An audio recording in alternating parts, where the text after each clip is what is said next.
You have to squeeze together because you're not coming both out on the vertical. Oh, how much closer can we get? What? Well, Your Instagram why do we and need YouTube vertical? on the. All right, I don't have time to I explain. think they're good. People just deal with it. No, whoever's watching on Instagram or on a vertical, they're not going to see them both. I can't get any closer. I didn't know that. Well, we're okay. You mean we They should can be hear her. We're live, by the way. We're live. I thought I would Oh, we just did. let you know. We're handling technical Good. issues live. Good morning, everyone. Hello, It is there you Monday, There you the 8th of December, 2025. Let me go live on Instagram. Dr. Kill sits in England. With Louise. I'm where I am. Let's see if I can turn this like this. And I'm in Central Florida. George. Please. George picked me up at 8 o'clock this morning from Heathrow. And here we are at the Money Meetup. Did And you what's the sleep? name of the farm? Maybe in the plane. Turtle Bridge Farms. Please let us know where you're watching from. Put it in the chat. Hashtag KMT for what, Alia? Meet my food t-shirt. Okay. And So Dr. put your Kilt's doing a questions. mini meetup. Put your He's doing a questions in mini the meetup. chat box, please.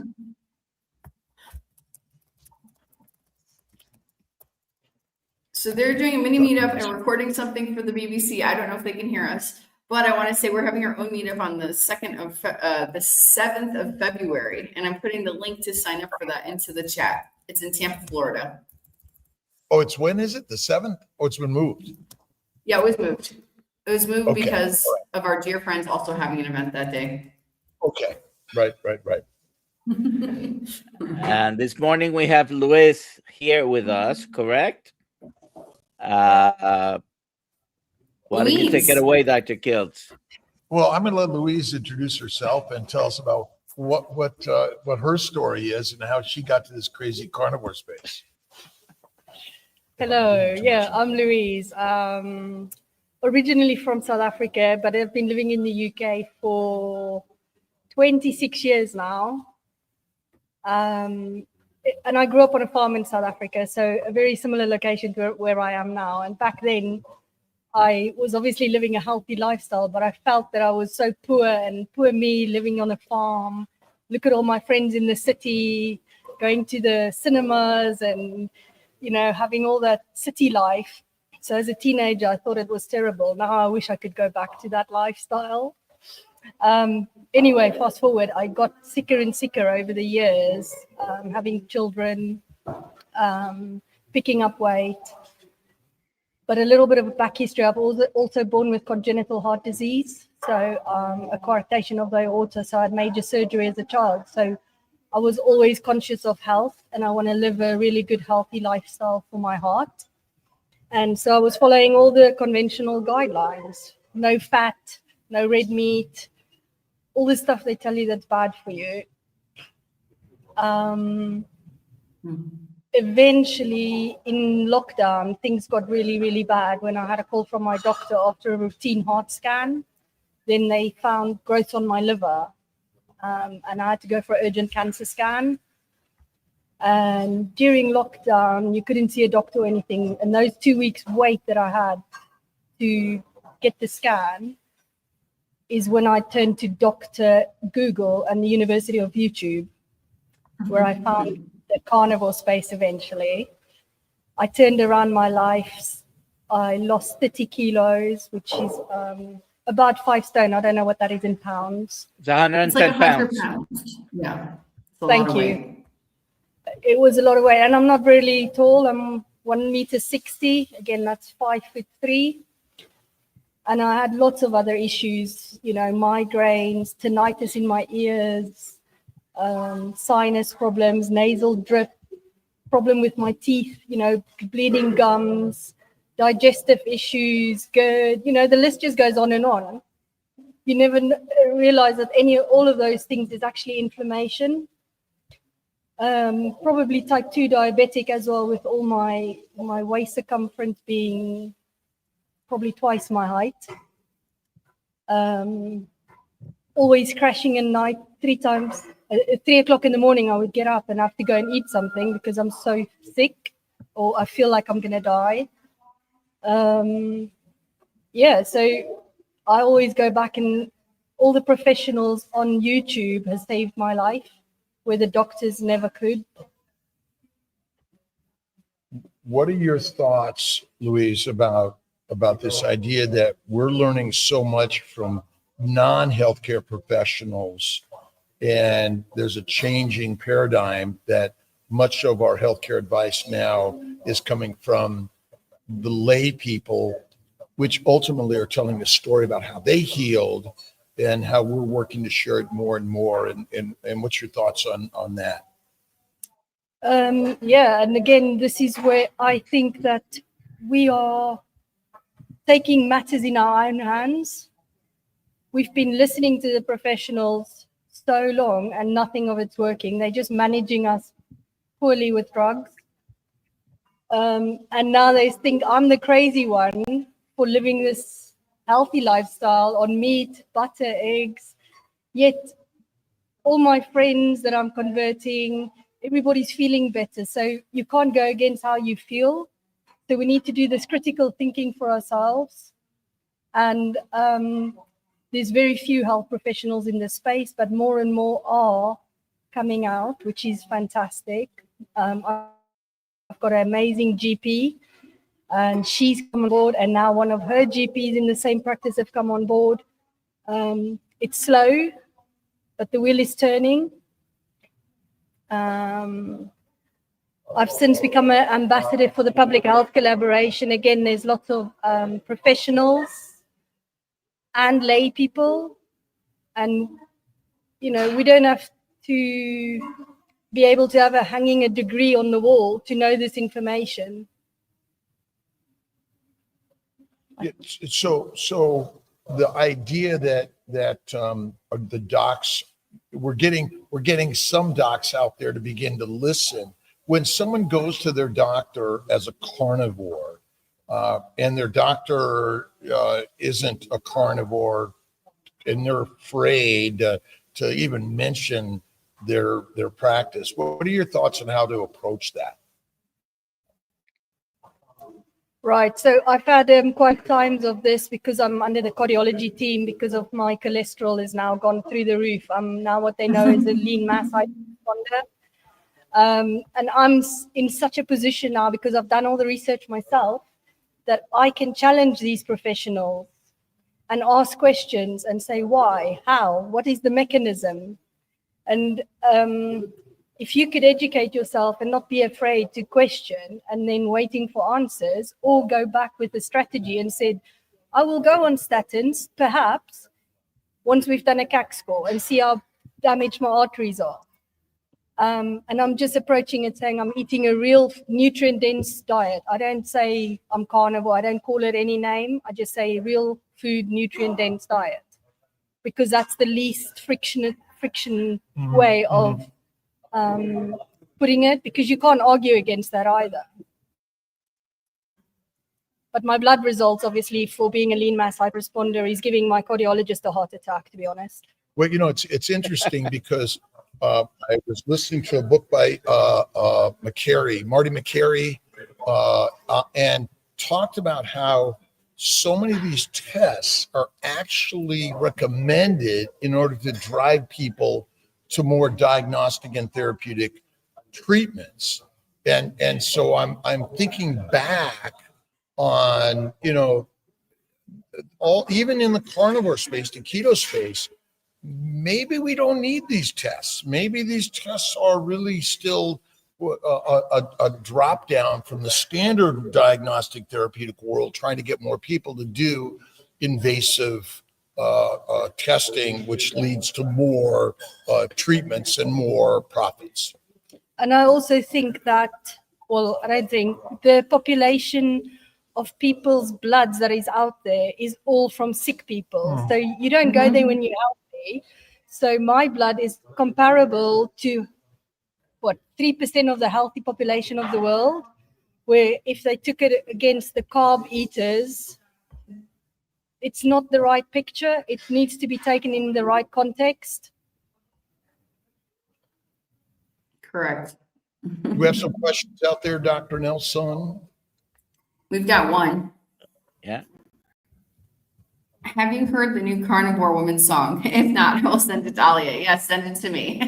Yes, Okay, and that's if not a we- question. I'm sure Amy could do something with that also. Louise, That's the only were you- question so far. were you taking any medications? I was on high blood pressure. Okay. I was on amitriptyline. I had arthritis in my foot because I had major surgery in lockdown as well.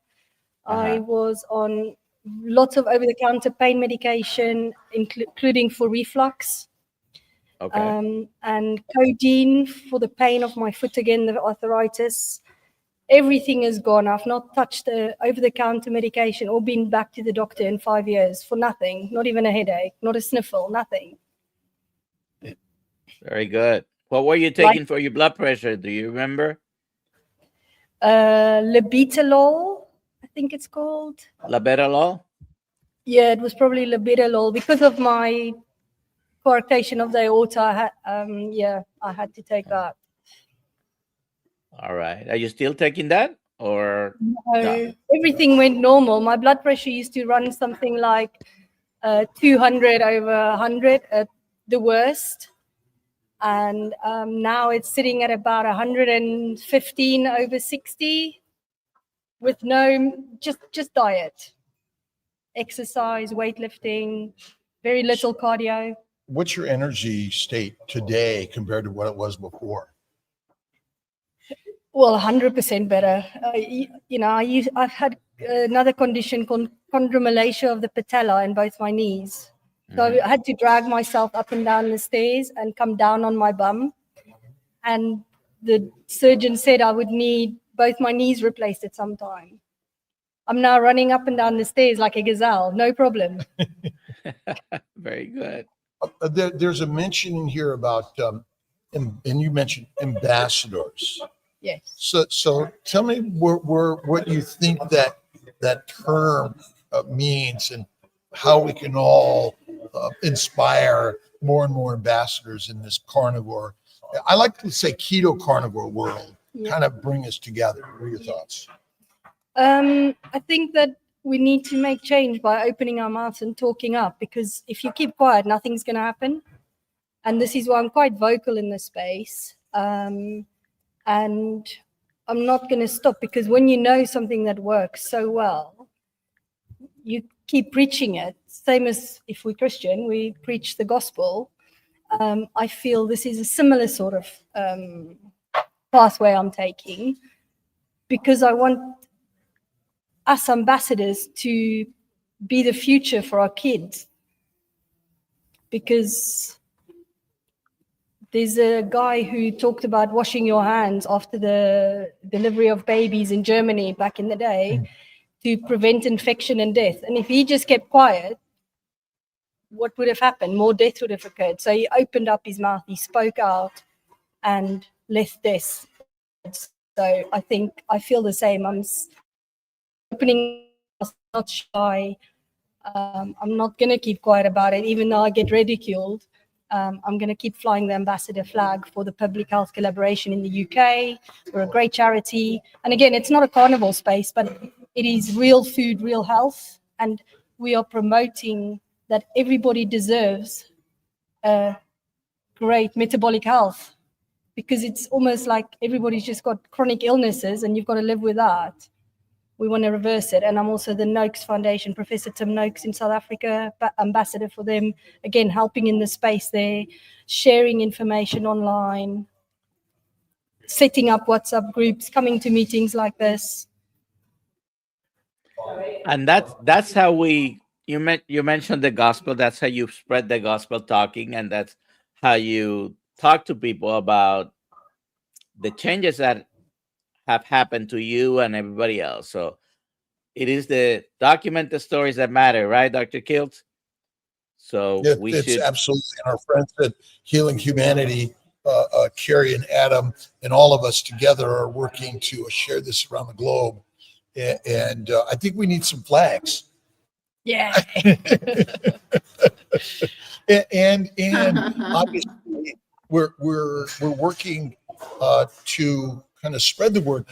What are your thoughts on people beginning to have their own meetup groups, and how we can sort of take it from just one person says, hey, I'm going to invite some friends or some people I don't even know, and start there? Yeah. As our good friend Georgia said, somebody thinks somebody will do it.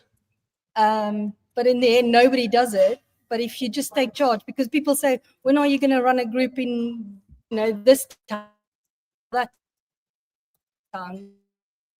Asking questions, just do it. My town, I have now, and because I run the groups with the public health collaboration with the patients in the GP surgery, those people then come to realize what I do, because I never advocate for carnivore as such, but eventually they go, but I want to eat like you. I want to do what you do. And they tell their friends. So we've got this rippling effect going. And so just make it happen. Don't wait for other people to do it. We don't have to just say we're going to go to once a year event. Open up your community. Talk about it. Do you think someone needs a doctor in order to watch over them, in order to do a carnivore keto diets? No, I did this all by myself during lockdown with no help. And all I found was the information from people. It's all started, I think, with Paul Mason in Low Carb Down Under. And then Dr.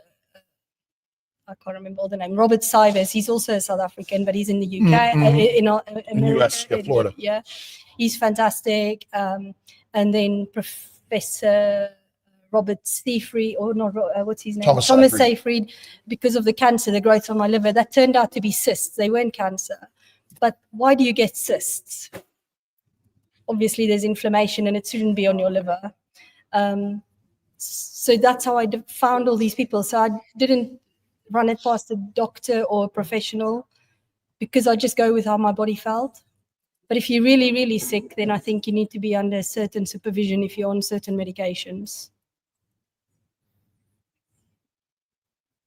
And this isn't medical advice, but ultimately I learned from this community, and I learned how to become a carnivore, keto for my patients, and then carnivore from someone just randomly on the internet years ago. And it was just something that, we're all capable of changing our diets. And let's see, do you need your doctor's advice on how to eat pizza or not to eat pizza? I used to, but yeah, they don't blink an eye if you're living on ultra processed foods, because that's balanced somehow. But if you start eating just red meat and eggs and butter, then suddenly that's not balanced. But to me, that's nutritionally complete. And you can't go against nutritionally complete. So I don't need my doctor's advice, and they were never taught about nutrition at med school. They just get taught about how to prescribe drug after drug and how to counter one with the other. So I think I would have gone on a different trajectory if I didn't change my ways. And again, it was just something that I watched on YouTube that changed my life.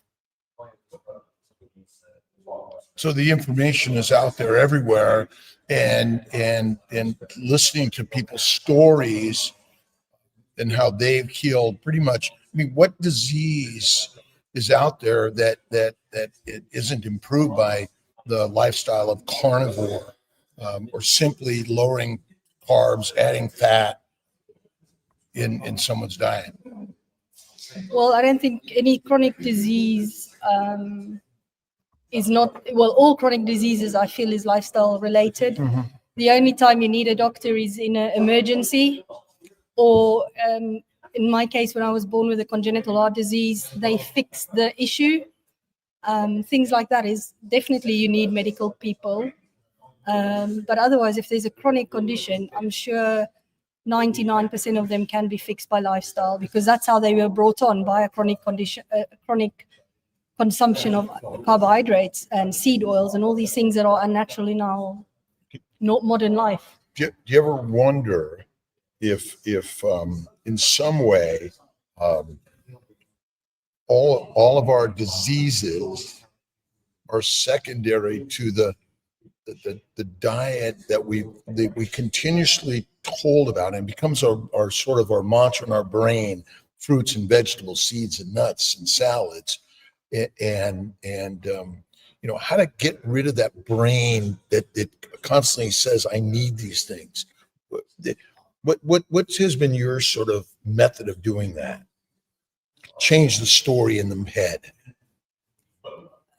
Again, I think it's just watching other people's stories and educating myself, reading books. Georgia Eads book.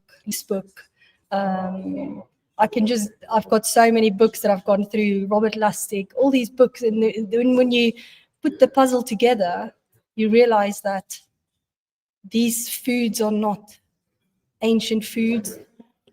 It's all engineered for us to eat it now. And I just don't want to poison my body when it's all full of pesticides and stuff. Didn't we used to go hunting for pizza? And the last I looked, those were in Italy until the 1500s, for sure. Exactly. So we need to, the local and seasonal message, all these messages that we hear from the space, it just makes sense. And again, when we try to tell other people, they're either not ready to hear a message, they think you may be crazy.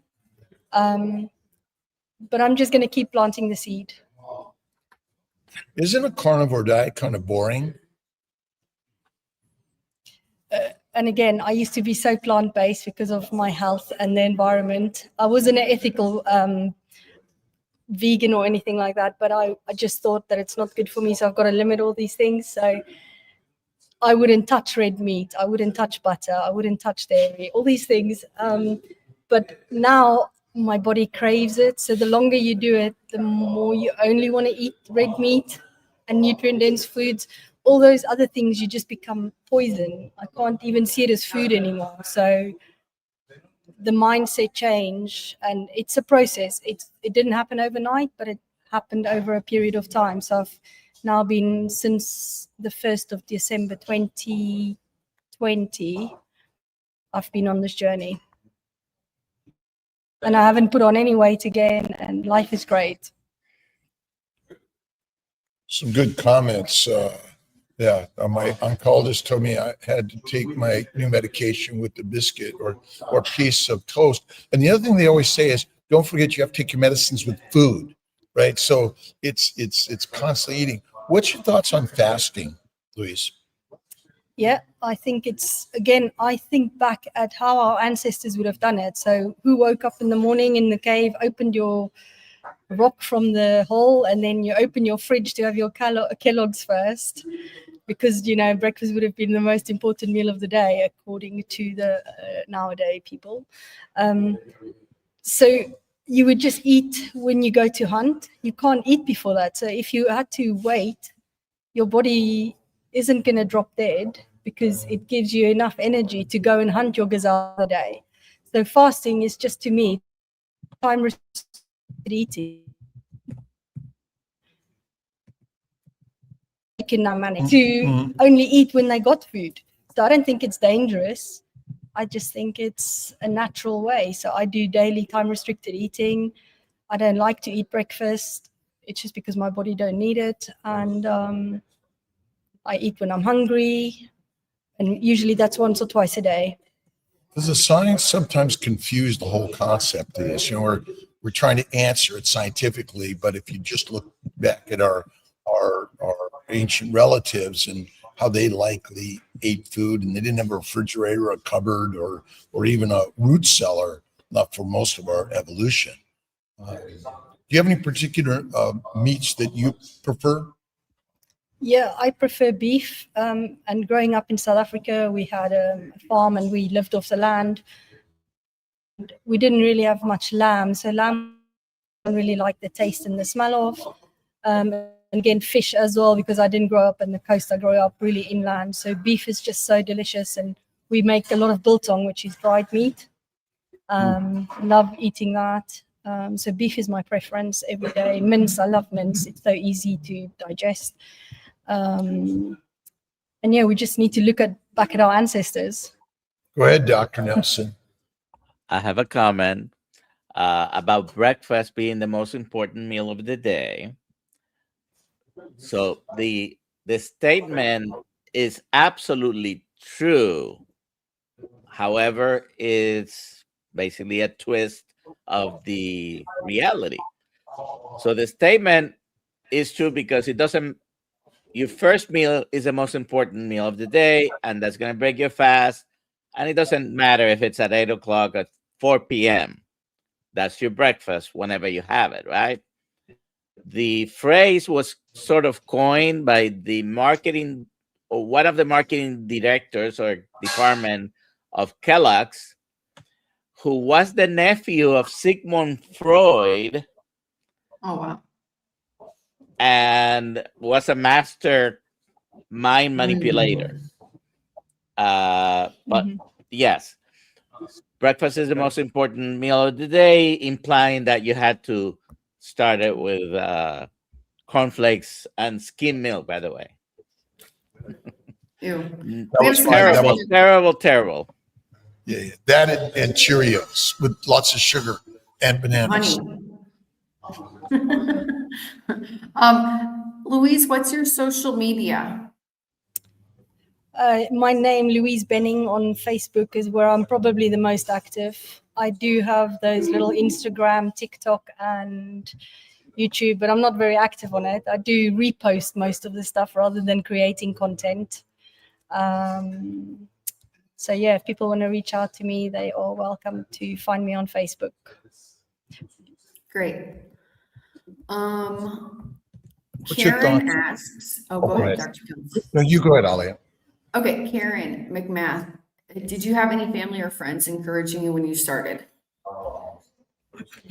No, I am on my own. All my family is in South Africa. Again, my life in 2020 was during lockdown. It was the worst year of my life.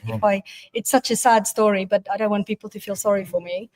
But I had obviously the issue with my liver. I broke my foot, so I had to have major surgery twice in that year. 3 metal plates, 13 screws. My mum died. My husband left me. It was just an awful year. But it was also the best year of my life because I reached rock bottom. And that meant I had this pivotal moment that has now turned out to the best thing that happened to me in my life. So that's why I don't want people to feel sorry for me. I turn it around and put a really positive spin on it.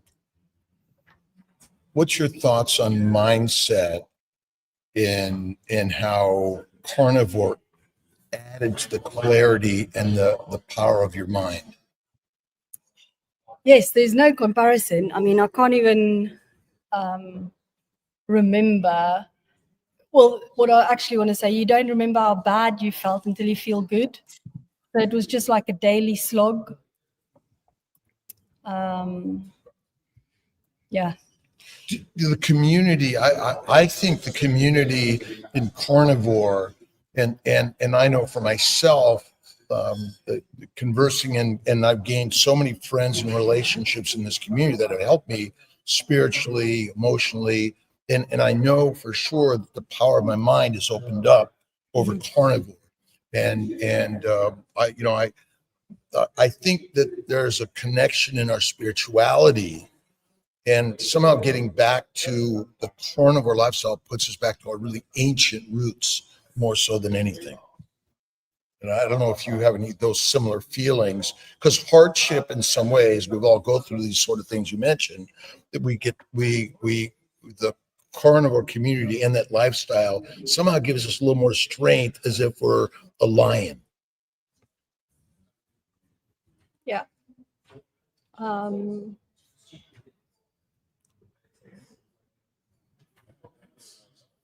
wondering if you feel the same way, and now that you're a carnivore, it gives you more power and strength to keep moving forward.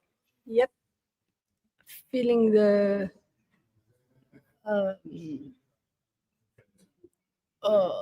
forgot now what I was going to say. No rush, no rush, no rush. Pauses are good, I always say. Yeah. So we just have this community of people that we can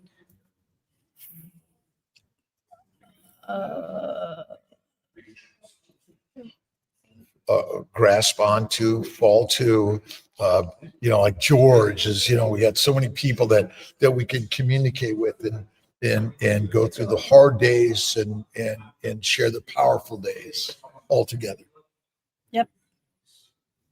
And George and I were, he picked me up from the airport. We were just talking about sort of the therapeutic part of the friends and people that we've gained in this, that we're able to kind of, because we all have our good days, bad days, and just being able to find that in this community has been really powerful for me. I can tell you that. Family.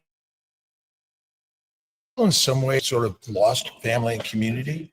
Are you okay? Whoa. Come here. Help me. Lay down. Lift your legs up. What happened? Bring your Louise has fainted. Shut the computer. Legs up. Lisa's with Dr. Kills. Okay. I took George off. He doesn't need to give us the blow by blow. Okay. Ouch. And Dr. Nelson is muted. I was sneezing. Oh. Question. Any questions? I'm sure they will be back. Yeah, but you have questions, please. Yeah, for her. Here's one for you. You can do this one. If job hours are 3 a.m. to noon and bedtime 7 p.m., is there a carnivore solution to keep hormones and cortisol balanced? Appreciate your thoughts.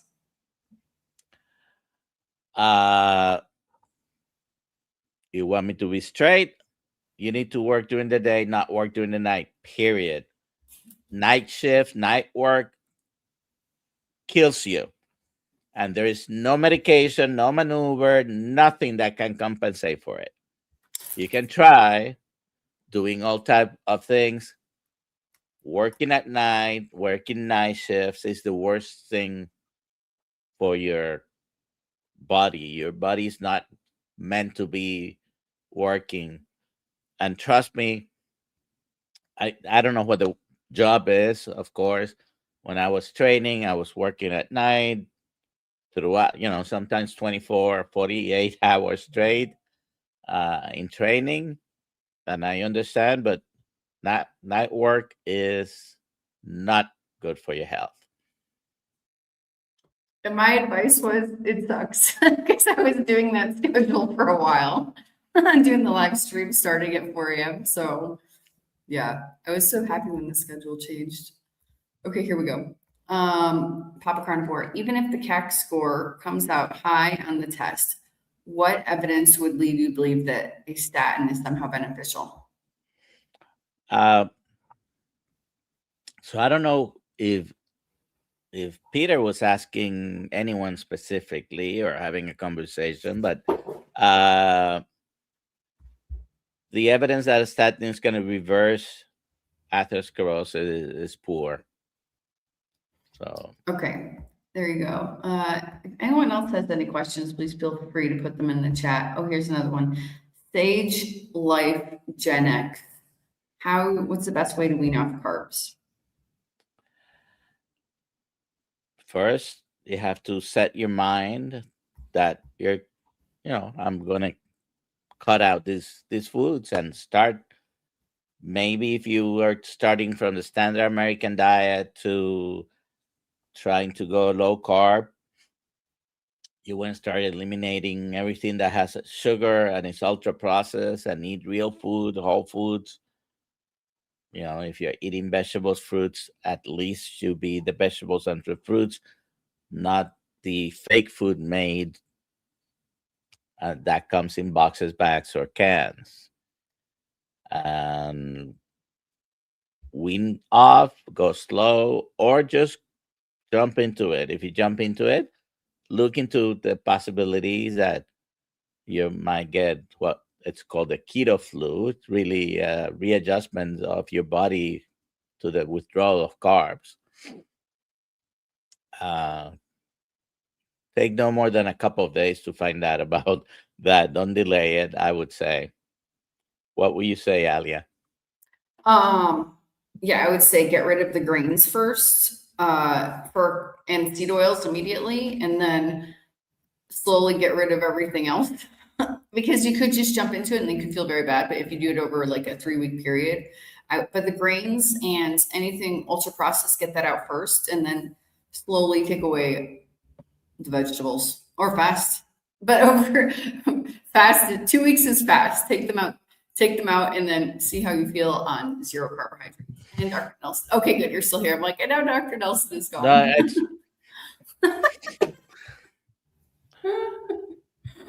Dr. All Nelson, right. can you get this next question? It says, I have a sure. friend who abuses red wine a few times a week. Do you think prediabetes symptoms can perpetuate this behavior?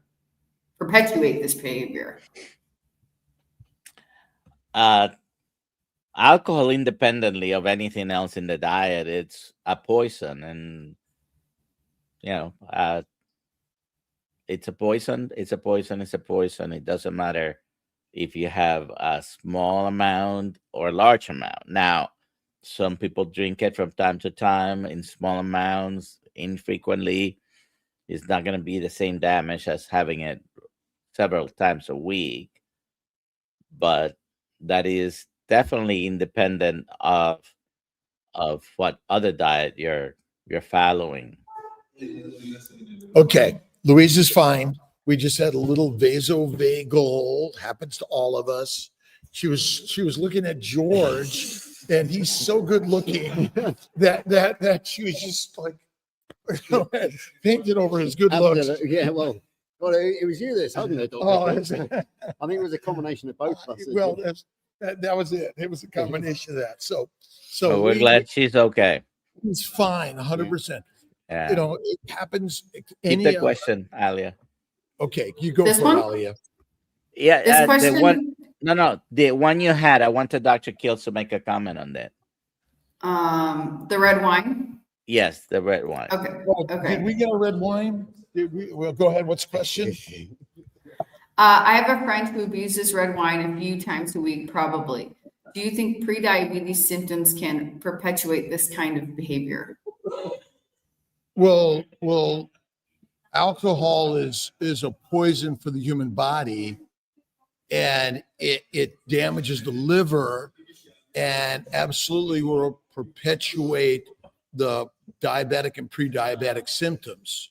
So, and then there's the fermentation in the gut, which also makes alcohol. What do we call it? Spontaneous autobrewery syndrome, I think it's called. So a few times a week is no alcohol is good for us. So it can adversely affect the liver and affect diabetes and prediabetes. Okay, good. We're done with the questions now. How are you doing, George? Yeah, very well. Thank you, Dr. Nelson. I picked up Dr. Kilt successfully exactly on time this morning. Everything went very smoothly. Basically, the sun shines on the righteous, and we're having a great time. It's going to be, we've barely even started yet, and there's quite a few more people coming, so we're really looking forward to it. We had a great journey across London this morning, about an hour, and we put the world to rights as we do. And we're looking forward to it, and we're very much looking forward to seeing everybody next June as well, because Dr. Kiltz is coming. And Ali is privately saying that she might be coming as well. So anybody else from America A wants little to come? holiday Come in and join the us. UK. You know, and join Kilt's Mighty Tribe, KMT, and become a global carnivore ambassador. I think we need to have little pins. I think you're right. Little pins, global carnivore ambassador. Okay. And again, and part of the carnivore is also to invite people even to begin with keto, which is, what did we call it, George? The therapeutic carbohydrate restriction, which is what we get to as a Kilt coach. So TCR. Lower the plants, lower the sugars, mostly lower the fiber. I think is a big one, and add more fat. And animal fat is really the healthiest for us. It is, absolutely. I mean, the thing is that we've got the great Lee Coper speaking this afternoon, who lost his colon to fiber basically, and his evidence shows that basically meat gets digested in the stomach and absorbed in the small intestine and never goes to the colon to ferment or to rot, whereas fiber does. So myself and Dr. Kiltz agreed this morning that fiber is probably one of the worst enemies that we have in the current human food chain. It's very difficult to actually change people's mind on fiber because the fiber myth has been around for so long that it's a real mindset changing problem. It took me 2 years to actually realize that, but I have felt the benefits of getting rid of the fiber. We got this question. How do you feel about cheese? Before the cheese, I wanted to make a comment. By the way, George, I have to always put my hat on whenever I talk to you. Absolutely. So, I don't know if any of you saw Dr. Boss's video with Diary of a CEO.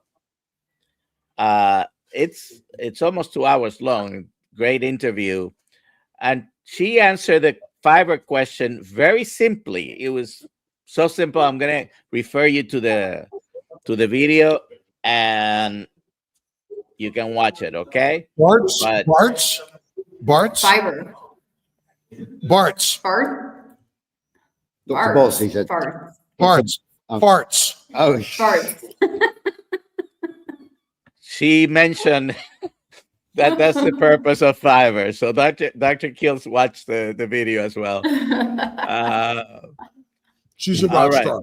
Okay, how do you feel about cheese? That's a question from Julia. Oh, yeah. Julie? Yeah, well, I still eat cheese. I come from the county of Somerset here in the UK, which is the home of cheddar. So we have a really excellent real cheese, if you like. One thing, I don't go overboard on it.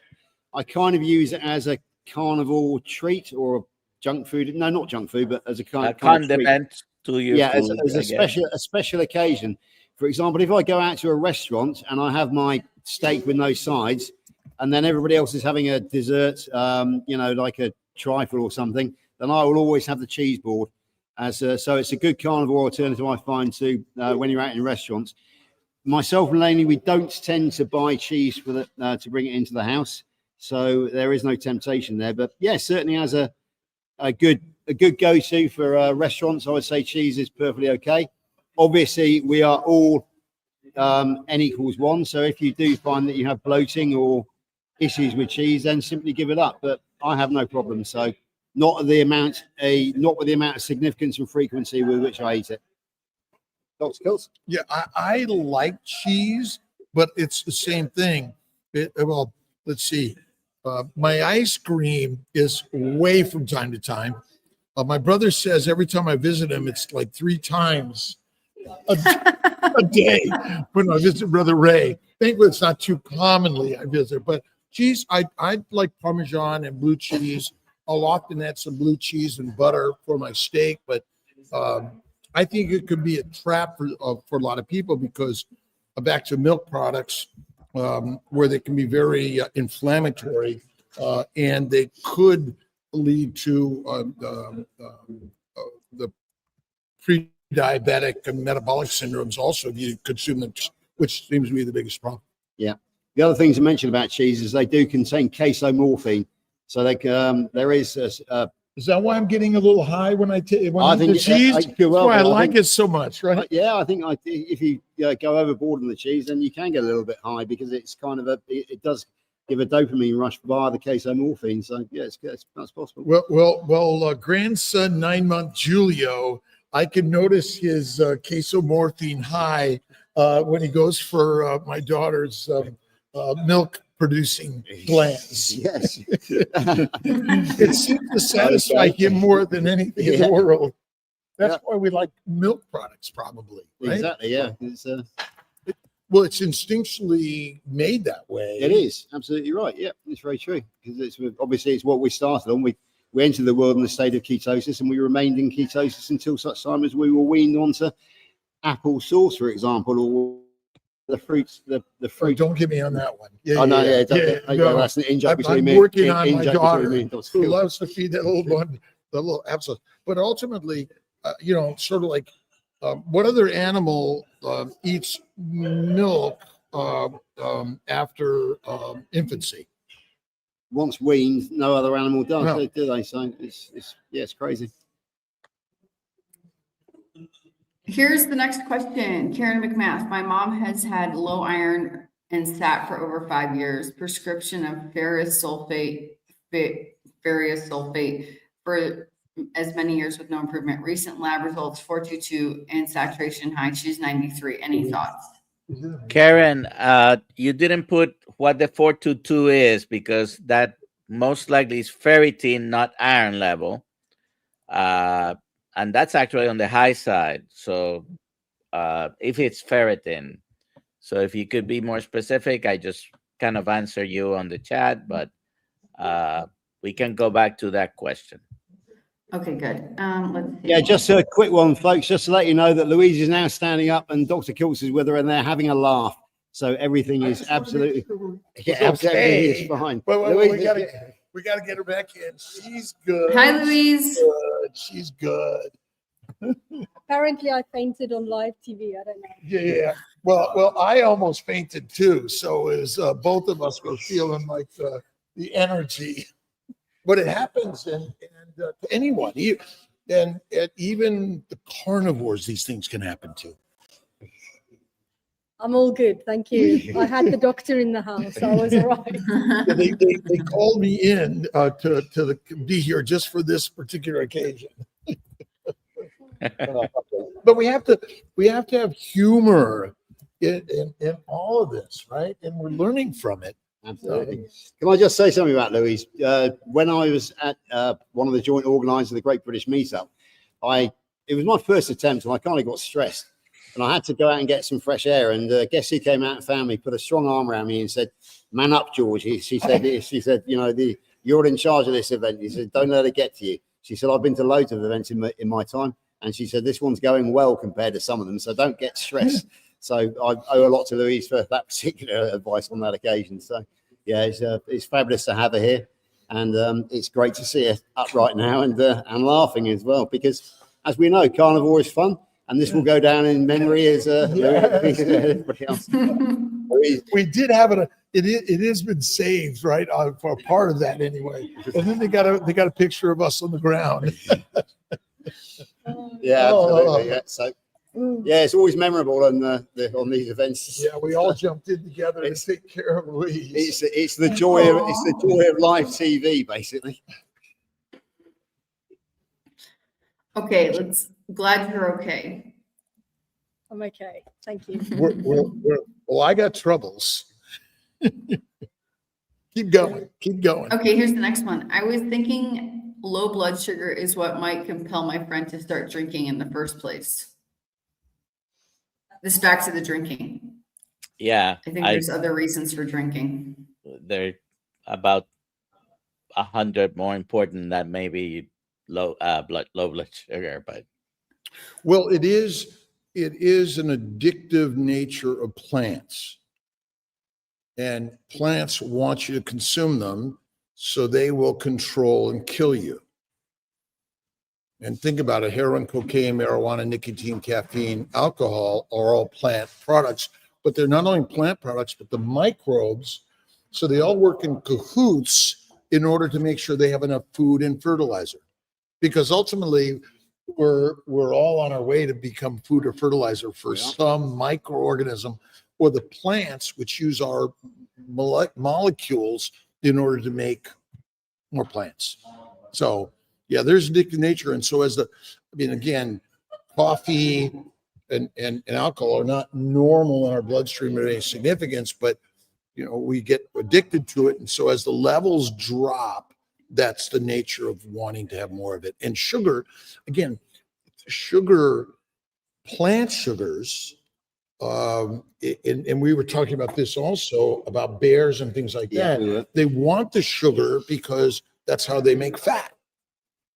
In order to survive the wintertime. Yeah, gestation, hibernation, and migration, I believe you always say. Right. Yeah. So there we go. And if you think about it, all organisms migrate around the globe. Yeah. I always read about invasive species. Well, that's the nature of all organisms. They aren't in one place, then they migrate then other organisms come in and push them out. It's just the nature of life. And to pick up on what Dr. Kill's saying about fertilizer, basically when we become fertilizer, then we go into the soil, we enrich the soil, the grass grows out the soil, the ruminants eat the grass, and then we eat the ruminants. So it is a circle of life. That's the great thing about it, because we never go to waste. When I have this saying that we never actually die. What we do is we get recycled, and then something else is created from us. So yeah, it's the circle of life. It won't ever stop, hopefully. So our job is to make ourselves the very best food and fertilizer for the micro and macroorganisms for the future. Exactly. And then the micro and macroorganisms will help the grass. Our ruminant friends will eat it, and then our children will eat those ruminants. And that is our legacy. That will be our legacy to the next generation. It is our job to make sure that they are still eating the ruminant animals and that they are not told not to in the future. That will be our legacy to the future generations. Is cheese and yogurt a complete food? Well, milk technically from a breast is a complete food for a baby. But I mean, theoretically, I imagine that we could probably live a long time on it. Yeah. But that's not to say it doesn't have some harmful effects. That's true. But the Maasai live on it mostly, and they are very big, tall tribe. They don't eat their cows a lot. They feed more of the blood and the milk, so it's complete enough. So do they do blood also? Yes, George. Your friend from the 19th century that wrote the book, The Philosophy of the Stomach, what's his name? Bernard Montfort. He lived on milk for 6 months. What he did is he used milk to transition to the meat only diet. He actually did milk only for 6 months as a way of cleansing his system in readiness to going meat only. But he found massive good results on milk only. It increases athletic performance. And I think, to quote him, he rediscovered the joy of jumping hedges and ditches. So it worked well for him, but he never intended to stay on it for the rest of his life. It was his means of transitioning from the wheat and the grain diet across the meat. But he decided on 6 months, and it worked for him. So yeah, he felt no ill effects. Next question. But it is a complete food, and I imagine cheese fulfills that also, but it's been broken down by microbes. Yeah, absolutely. Yeah, if anybody comes to visit us here in Somerset next year, then we will go to visit the cheddar cheese factory, where you will actually see the whole process of they actually do it in front of your eyes, how they actually make the natural cheese. So, am I here next year? You are here next year. Yes, you are here. Everyone has to come, and we're going to go to Stonehenge also. Stonehenge. Yeah, I had never been there. No. Near my house, between us. Yeah, but think about the thing. Let me get back to the cheese again, right? Can people live on plants alone Well, the answer is they do, but Yeah. not to say that it's the healthiest thing for them. So, I mean, if you think that cheese and milk, you certainly can live better on that than you would on plants. Absolutely, yeah. Well, I mean, while I'm looking around here, we've got a few people in the background, and it's very rare that you see such magnificent specimens of humanity all gathered together in one place. It's there's Everyone's got to say hi. Everyone's got to come and say hi. Come on, everybody! Come on, everybody! Come on in! Come on in! Come on, it's time. Now, don't all use the faint at one time. Who's who? Right. So we're here. We have Carl from the Primal Lifestyle. He's the driving force behind this event. Behind him is Tom, the host, who's we're at his beef farm. Here we have Lydia, who is Tom's wife, and again, she's the hostess with the mostess. I think we all know Steph, who Steph gets everywhere. She's a Kills health coach. And next to Steph is Tim, who comes from Wales as well. So they travel together this morning. He's our Dr. Kilts double act. Yeah. Well, wait a minute. We're going to show this. Both of the Kilts T-shirts, and it fits any size. By the way, everyone that wears it looks as good as both of us. See, the thing is, in the planning, in case Dr. Kilts missed his flight, he was going to come and impersonate. So, yeah. Have you got the glasses? And being very quiet in the background, John, come. Being very quiet in the background, we have John, who comes from Plymouth, which is where the Mayflower sailed from, which is why we have Thanksgiving. And John has an amazing story. He's lost 140 pounds, 10 stone, which is 140 pounds. And he's one of the younger members of the carnivore community. And, people such as John are the future of the carnivore community, because a lot of us are 50 plus around here. I'm not sure everybody is, but just youngsters. We get younger and younger every day. we do, absolutely. We're aging in reverse, yeah. Oh, crikey. Oh, We gotta do this now. Yeah. Do that. What's the betting? Dr. Kilts wins it again. I didn't KMT it, so No, we he don't didn't. have I anyone did. else on. So Steve Rogers, congratulations, Captain America. Email me, alia@drkills.com, and we'll get you your t-shirt. There we go. KMT ambassadors, and we have to make sure that there's no conflict between KMT and Healing Humanity, and we'll talk about that later. And let's see, and simply eat meat, be the master. Yes. Goodbye, everybody. Bye. Goodbye. everybody. Bye. Bye.